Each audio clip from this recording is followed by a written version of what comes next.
Do you see now why I don't think anti-diet culture is better than diet culture? And today, I have time, so we're gonna get into it. So please, tell me which one's worse now that you've seen the whole picture. Hey everyone, welcome back to the channel. My name is Sam. If you are a returning viewer, welcome back. I am so happy to have you all here again with me this week, and I hope that you all are enjoying this lovely spring weather.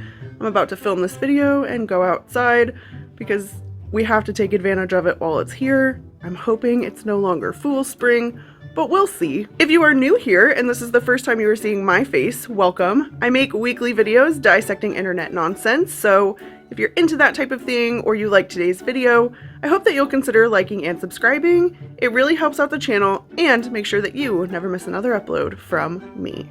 Once upon a time on this channel, I came to the revelation that anti-diet culture is no different than diet culture. And since that point in time, we've also discovered that dietitians are in fact being paid by big food companies to promote processed and ultra-processed foods to their audiences using their credentials. Well, Washington Post has done it again with an article titled, "As Obesity Rises, Big Food and Dietitians Push Anti-Diet Advice." The author builds out the article sharing the story of a woman who had struggled for years to lose weight when she stumbled across health at every size influencers on YouTube who urged her to stop dieting and start listening to her mental hunger. Sounds familiar, doesn't it? She, like many, let her guard down and began eating foods that were previously off limits to her when she was dieting.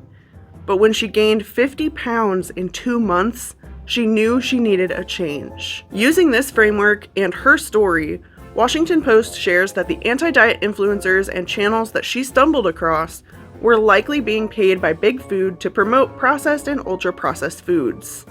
In this article, they pinpoint General Mills, noting that the cereal giant was paying dietitians to promote its cereals using anti-diet hashtags such as hashtag derail the shame, hashtag anti-diet, hashtag no bad foods, and hashtag find food freedom. Now, as you could probably imagine, our health at every size anti-diet influencers, they did not like this article. The first reaction that I saw was actually from Sammy over at Find Food Freedom.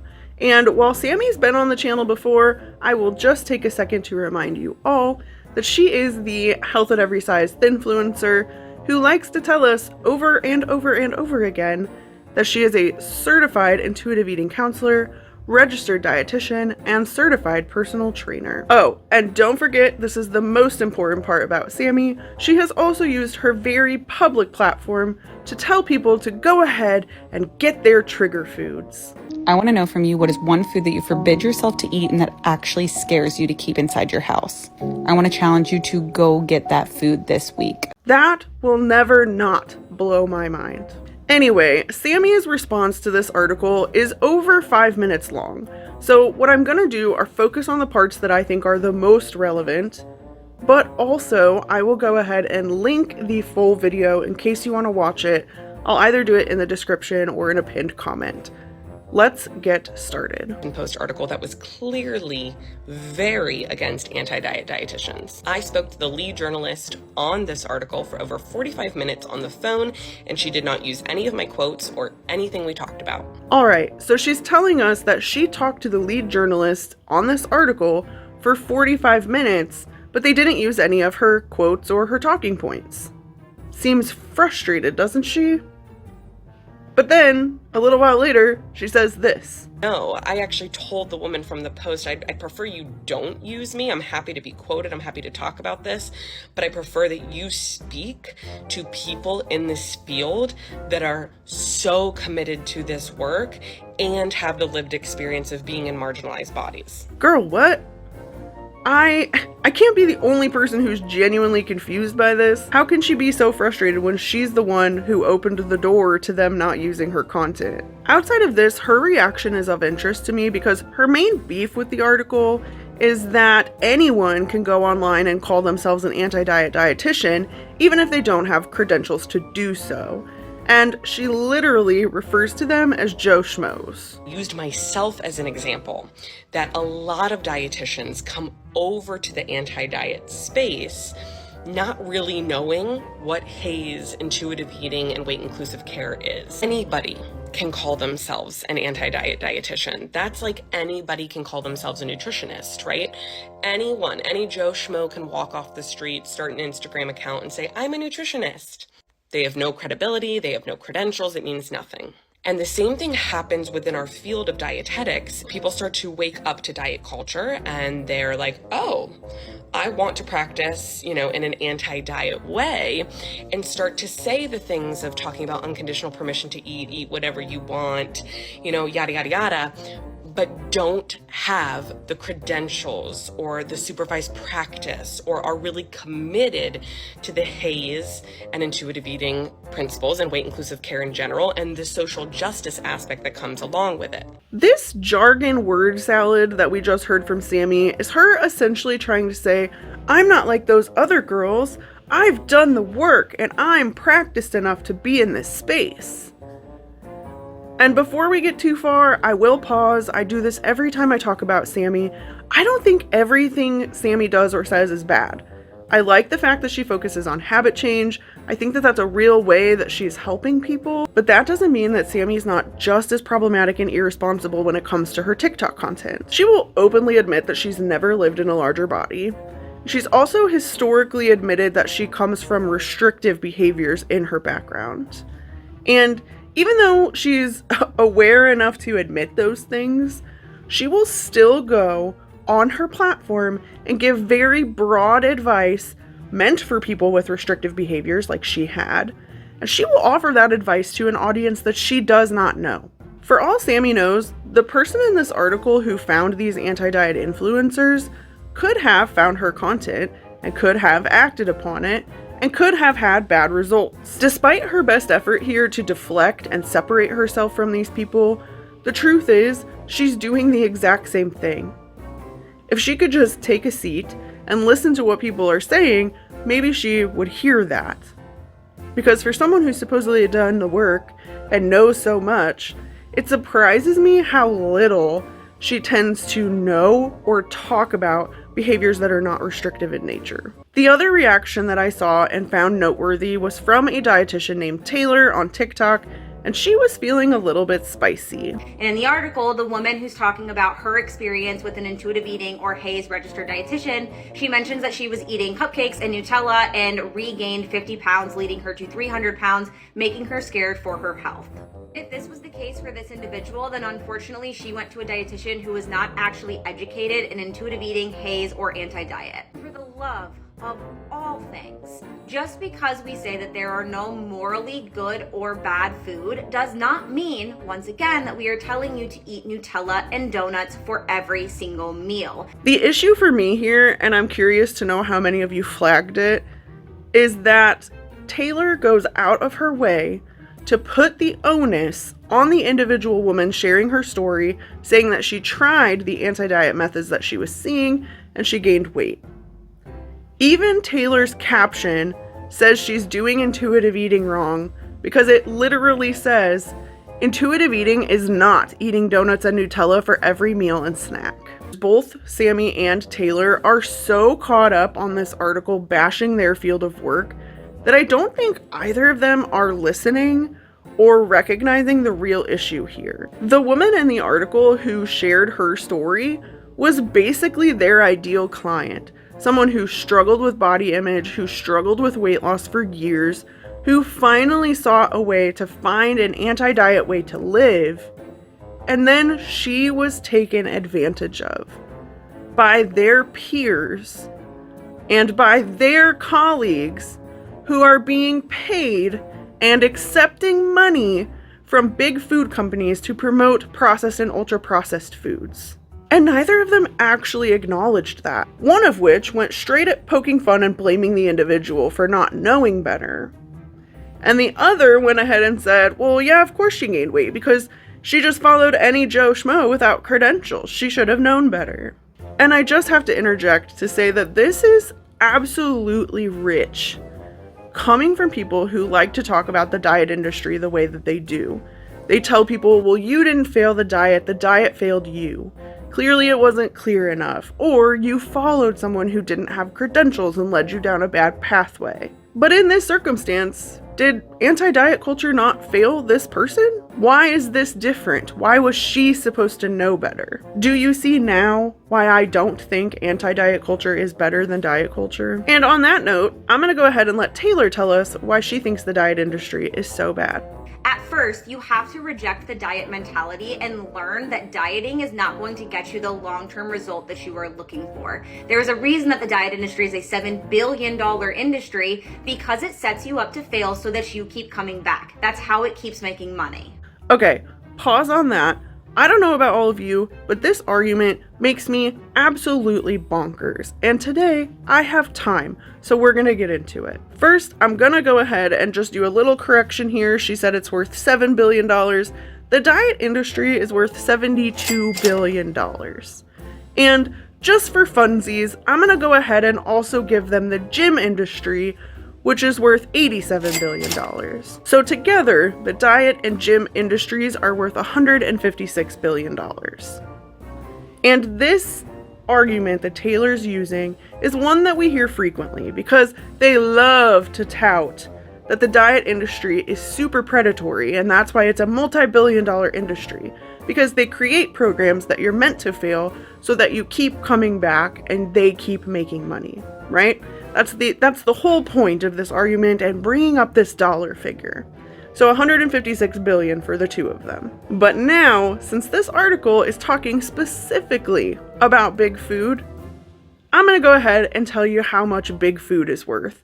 And we're just going to look at the top 10 food companies. PepsiCo is worth $233 billion. Kraft Heinz is worth $45 billion. General Mills is worth $38 billion. Tyson is worth $20 billion. Nestle is worth $272 billion. Conagra is worth $13 billion. Mars, which is a candy company, is worth $47 billion. And Campbell is worth $12 billion. If you're not good at math, have no fear, you're in good company. But like I said, I had time today, and I figured out that all of these food companies totaled together are worth a whopping $683 billion. That is more than 4 times the amount that the diet and gym industries are worth. After all that, I'm curious to know what you think and which one seems more predatory. Because once you put all of the numbers in front of people and give them the whole contextual picture, it looks like one has deeper pockets with which they are able to influence consumer decisions, both by lobbying the government and by paying Joe Schmoes to influence their audiences to buy their products. So which one is worse? You tell me. And while we're at it, is this article actually wrong? Because essentially the argument that they're making here is big food is using dietitians to shift the blame for the obesity increases that we're seeing away from themselves, so away from big food, and towards the diet industry. Even though big food is worth 4 times more than the diet and gym industries. And I have to tell you guys, that is the first time I've ever pulled math like that, because again, it was just really grinding on me that this is their main argument, is that the diet industry is worth billions of dollars. So is the food company. And like, you always know that that's part of the problem, but I never went ahead and added it up. 4 times the diet industry is what the big food industry makes. So please, tell me which one's worse now that you've seen the whole picture. All right, let's wrap it up by looking at Taylor's final objection. And as a dietitian with this argument, I also will never win, because if I post really nutrient-dense foods, I get told that I'm slipping back into orthorexia. And if I post less nutrient-dense, more ultra-processed foods in a beneficial way, then people say that I'm being paid by Big Pharma and the government, exactly like this article. Now this just got right under my skin. The Washington Post found evidence that dietitians were being paid by big food companies because they have to put #ad in their advertisements per FTC guidelines. That's how Washington Post knows that these dietitians are being paid to do that, because there has to be a level of transparency now.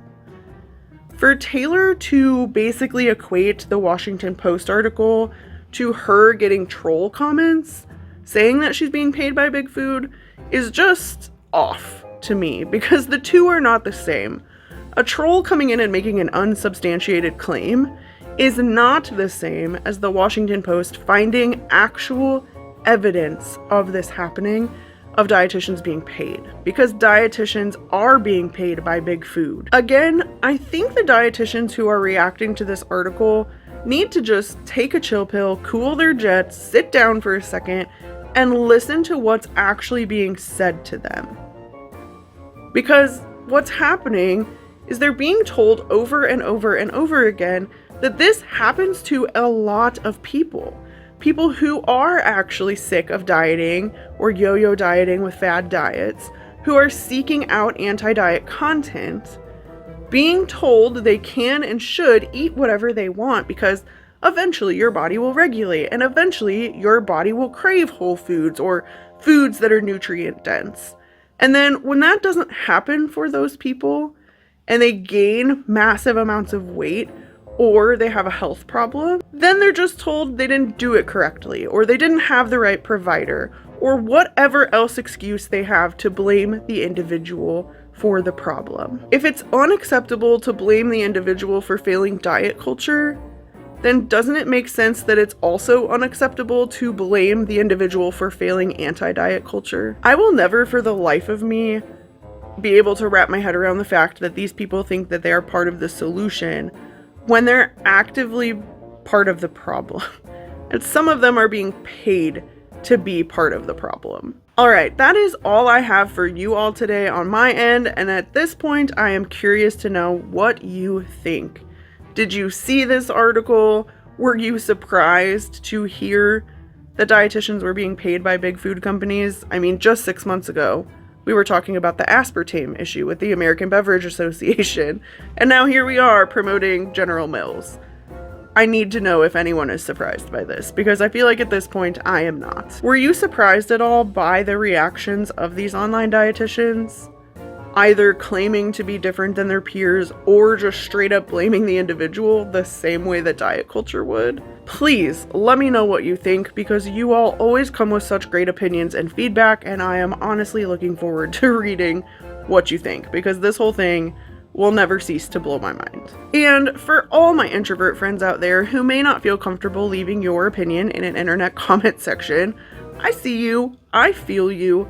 Go ahead and leave me some sort of food emoji this week, because Big Food is gonna do what Big Food is gonna do. Plus, I love seeing your emojis just as much as I love reading those opinions, so please leave them for me down below. As always, thank you all so much for being here with me this week. I will see you in the next one. Bye!